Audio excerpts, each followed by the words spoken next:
Sunday special இன்னைக்கு பூரியும் பூரிக்கிழங்கு மசாலாவும் தான். எப்படி செய்கிறதுன்னு பார்க்கலாமா? இதுக்கு குக்கரில் ஒரு 2 உருளைக்கிழங்கு கட் பண்ணி ஒரு 3 விசில் வச்சு தண்ணீர் ஊற்றி வேக வச்சு எடுத்துருங்க. பூரி மாவுக்கு கொஞ்சமாக கோதுமை மாவு உப்பு சேர்த்து நல்லா டைட்டாக பசஞ்சிருங்க. அப்போ தான் பூரி உப்பி வரும்.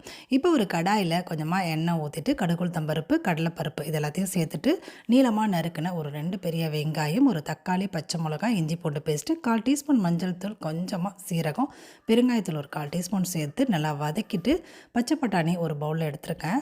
ஃப்ரெஷ்ஷான பச்சை பட்டாணி இதையுமே சேர்த்து நல்லா வதக்கி உப்பு போட்டு தண்ணீர் ஊற்றி நல்லா கொதிக்க விட்டுருங்க.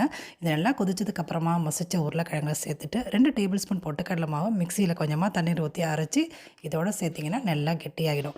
கடைசியாக கொஞ்சமாக கருவேப்பிலை, கொத்தமல்லி, சோம்புத்தூள் போட்டு இறக்கணும் அப்படின்னா பூரிக்கிழங்கு சூப்பராக ரெடி ஆகிடுச்சு. நல்லா சூடாக இருக்கக்கூடிய எண்ணெயில் இதை போட்டு எடுத்திங்க அப்படின்னா நல்லா பொசு பொசுன்னு உப்பி வரும். ஸோ நம்ம செஞ்ச இந்த பூரிக்கிழங்கோட வச்சு சாப்பிடும்போது செம்ம டேஸ்ட்டாக இருக்கும். கண்டிப்பாக ட்ரை பண்ணுங்கள். வீடியோ பிடிச்சிருந்தா ஒரு லைக் அண்ட் ஷேர் பண்ணிவிடுங்க.